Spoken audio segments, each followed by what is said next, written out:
નમસ્કાર દર્શક મિત્રો, સ્વાગત છે તમારું આ મારા વિડીયોમાં. બરાબર, આપણે આ વિડીયોમાં આજે વાત કરીશું કે એક કલાકાર અને કારીગર, આ બે વ્યક્તિ વચ્ચે શું તફાવત હોય છે. બરાબર, આ બે વ્યક્તિ વચ્ચે શું અંતર હોય છે, કઈ કઈ ખાસિયતો એક કલાકારની અંદર હોય છે અને કઈ કઈ ખાસિયતો એક કારીગરની અંદર હોય છે. બરાબર, તો આજે આપણે એ બાબતે વાત કરવાના છીએ. અને કારીગર અને કલાકાર વચ્ચે જેટલો તફાવત છે, શું શું કલા છે, શું શું તફાવત છે, એ વિશે આપણે ચર્ચા કરવાના છીએ. બરાબર, તો બન્યા રહો. આવી જ નવી નવી વાતો અને આવી જ નવી નવી માહિતીઓ જો તમને જોઈતી હોય, તમને ગમતી હોય, તો અમારી આ ચેનલને સબસ્ક્રાઈબ કરજો અને લાઈક કરજો. બરાબર, તો ચલો વાત કરીએ આપણે આજે કારીગર અને કલાકારોની. બરાબર, તો કારીગર એક એવો માણસ છે, બરાબર, કે જે પ્રોપર ટ્રેનિંગ લઈ અને શીખી અને તૈયાર થાય છે. બરાબર, ઘણી બધી કસોટીમાંથી પાસ થઈને પછી એક તૈયાર થાય છે. બરાબર, તો એ એક કારીગર છે. અને કલાકાર એ એક કુદરતી કલાકાર છે. બરાબર, એનામાં કુદરતી કલા છે. કુદરતી કલા છે, જે વિશેષ કળા હોય, બરાબર, શીખવાડ્યા વગર અંદરથી એને આવડતી હોય. બરાબર, અંદરથી ઉભરતી એક કલા છે. એટલા માટે એક એ કલાકાર છે.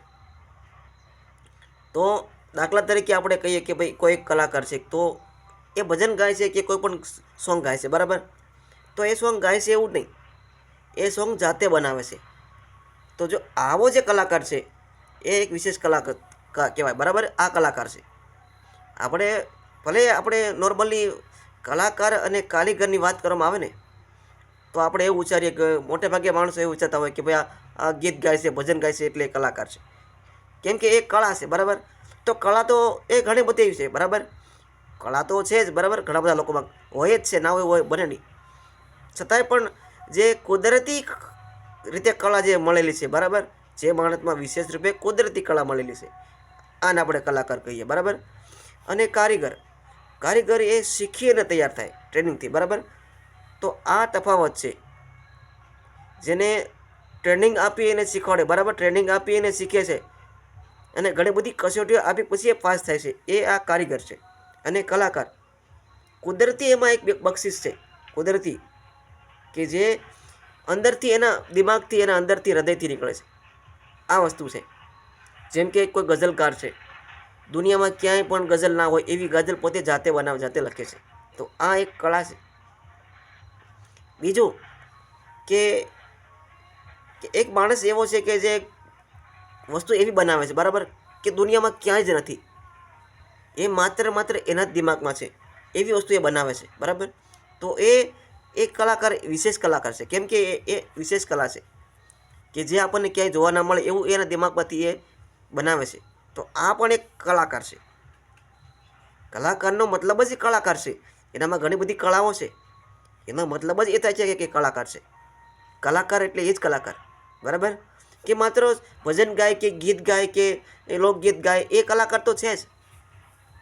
બરાબર, પણ સમાજમાં એવા બધા પણ કલાકારો છે કે ઘણી બધી વસ્તુઓની શોધ કરનારા હોય છે. કોઈ ડાયલોગ બોલતા હોય છે, કોઈ ગીત લખતા હોય છે, ગીત ગાતા હોય છે, કોઈ વાર્તા લખતા હોય છે, વાર્તા બોલતા હોય છે, સંભળાવતા હોય છે. બરાબર, અને એ એવી રચનાઓ છે કે જે સમાજમાં કે ક્યાંય પુસ્તકમાં કે ક્યાંય ઉપલબ્ધ નથી એવી વસ્તુ. બરાબર, પોતાની મૌલિકતાથી બનાવનારી વસ્તુ. બરાબર, માનસિકતાથી, વિશેષ જે માનસિકતા ધરાવે છે એની વાત છે. બરાબર, બાકી શીખેલા તમે શીખીને ગાઓ વાંધો નહીં, ટ્રેનિંગ જરૂરી છે. બરાબર, તમને ટ્રેનિંગ મળે, તમારી કળામાં વધારો થાય. બરાબર, જો આપણને ટ્રેનિંગ મળે પ્રોપર, બરાબર, તો આપણી જે કળા છે એમાં બીજી કળાઓ ભળે તો એમાં વધારો થાય. તો આપણી જે કારકિર્દી છે એ વધારે મજબૂત થાય, વધારે આપણે આગળ વધીએ. બરાબર, એમાં કોઈ ડાઉટ નથી. આપણે એમ નથી માનતા કે કોઈ કલાકાર હોય કે ભાઈ એને કોઈ જરૂર નહીં ટ્રેનિંગની. બરાબર, એક વિશેષ કલાનો જે ઉદ્ભવતો છે, બરાબર, એ ઉત્પન્ન કરનારો માણસ છે. બરાબર, એને વિશેષ રૂપે કલાકાર કહેવાય. કલાકાર અને કારીગર એ તો તમને ખબર જ છે કે જોઈને શીખે, કોઈ શીખવાડે એ બસ એ ચાલે. પણ કારીગરમાં અને કલાકારમાં તફાવત એ છે કે કલાકાર છે ને એ વિશિષ્ટ કલાને જન્મ આપનારો છે. એની એવી કલા છે કે જે તમને એના સિવાય જગ્યાએ જોવા ના મળે. તો આ એક એનામાં કુદરતી બક્ષિસ હોય છે, કુદરતી કળા હોય છે. બરાબર, તો આ એક જમીન અને આસમાન જેવડો તફાવત છે કલાકાર અને કારીગરમાં. બરાબર. કલાકાર એ પોતાની વિશિષ્ટ કુદરતે આપેલી વિશિષ્ટ કળાનો ઉપયોગ કરી અને નવી નવી વસ્તુઓનો સંશોધન કરી નવી વસ્તુ બનાવે. એ પછી ગાવાનું હોય, બોલવાનું, વાંચવાનું, એ બધું જ લખાણ છે. બરાબર. અને એવું નહીં કે ભાઈ ગાય, નવા નવા ગીત બનાવે, નવા નવા ગીત ગાય, નવા નવા ભજન ગાય, એ જ કલાકાર. કલાકાર એને પણ કહી શકીએ જે એવી વસ્તુ બનાવે કે જે વસ્તુ આપણને ક્યાંય જોવા નથી મળી. બરાબર. એવી વસ્તુનો એ જન્મદાતા કહેવાય કે જેને બનાવતો હોય એ પણ એક કલાકાર છે. બરાબર. જેમ કે એક કલાકાર એવો છે કે તમે એને પથ્થર આપી દો, એને એ પથ્થર ભલે નોર્મલ પથ્થર હોય કે ચૂનાનો પથ્થર, બરાબર, ચૂનાનો, પણ એ શિલ્પીને તમે આપો તો જે એ શિલ્પી એવો એ કલાકાર છે કે તમારા મગજમાં તમે મૂર્તિ જોઈ પણ ના હોય એવી મૂર્તિ એ બનાવી દે, અથવા તો તમે જેવી કયો એવી મૂર્તિ એ બનાવી દે, એને કંડારીને ટાંકીને. બરાબર. એ પથ્થરને તૂટવા પણ ના દે અને એ રીતે એ મૂર્તિનું શું કહેવાય કે મૂર્તિ બનાવે. બરાબર. એવો એ સર્વશ્રેષ્ઠ અને રૂબરૂ એવો એ આકાર આપે, એને કલર પૂરવામાં આવે તો આપણને એમ થાય કે આ મૂર્તિ હમણાં બોલે કે બોલશે, તો એ આ કલાકાર છે. બરાબર. પછી નવા નવા યંત્રોની શોધ કરનારા. બરાબર. જે યંત્ર તમે ક્યારે જોયું ના હોય, જે યંત્રનું કોઈ અસ્તિત્વ ના હોય, એવું યંત્ર બનાવે અને એ યંત્રથી કંઈક નવી ક્રાંતિ આવે, તો આ એક કલાકાર છે. કલાકાર એ બહુ વિશેષ કળા ધરાવતો માણસ છે. બરાબર. એના વિશે આપણે બોલવાનું જઈએ તો કલાકો પસાર થઈ જાય અને તમને લોકોને જાણવાની અને શીખવાની પણ મજા આવે. બરાબર. તો કારીગર અને કલાકારની આ અલગ અલગ ખાસિયતો છે. બરાબર. કારીગરને જેટલું શીખવાડવામાં આવે એટલું જે કરે છે, અને જેટલા દાયરામાં એ શીખ્યો છે, જેટલામાં એ નિપુણ છે એટલું જે કરી શકે છે, એ વિશિષ્ટ કળાને જન્મ આપનારો નથી હોતો. બરાબર. એ વસ્તુ છે. એનું કારણ છે કે કુદરતી એનામાં એ બક્ષિસ નથી. ઈશ્વરે એને એટલી બધી વિશિષ્ટ કળા નથી આપી, એટલા માટે એક કારીગર છે. અને કારીગરને શીખવાડે એ વસ્તુ અલગ છે. કારીગરને શીખવાડે અને કારીગર વધારે હોશિયાર થાય એ વસ્તુ અલગ છે. એ કેટલો સચોટ છે, એ કેટલો સર્વશ્રેષ્ઠ છે પોતાના કાર્યમાં, જેમાં એ શીખ્યો છે, જેમાં જે ફિલ્ડમાં એ ભણ્યો ગણ્યો છે, જે ફિલ્ડમાં એને પોતે ટ્રેન લીધી છે. બરાબર.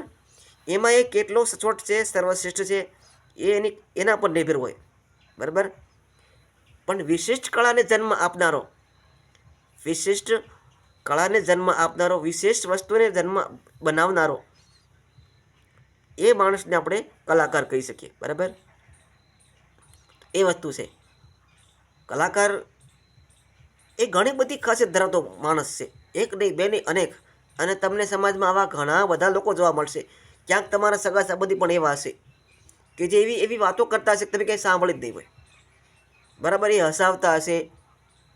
તો એ વસ્તુ છે. બરાબર. આ એક કુદરતી રીતે વિશેષ રૂપે મળેલી એક કળા છે કે જેનામાં જે વિશિષ્ટ કળા હોય, તો એ કલાકાર થઈ શકે. બરાબર. કોઈ પણ એવું નહીં કે આ ભજન ગાય, ગીત ગાય એ જ કલાકાર થઈ શકે. કલાકારનો મતલબ જ એક કળા કરનારો છે, એક કળાને જાણનારો છે, જેનામાં વિશિષ્ટ કળાનું એક તત્વ છે ઈશ્વર રૂપે મળેલું, ઈશ્વરની તરફથી મળેલું. બરાબર. તો આ તફાવત છે કલાકાર અને કારીગરનો. બરાબર. આવા જ વિડીયો તમને જોવા મળશે અમારી ચેનલ પર, તો બન્યા રહો.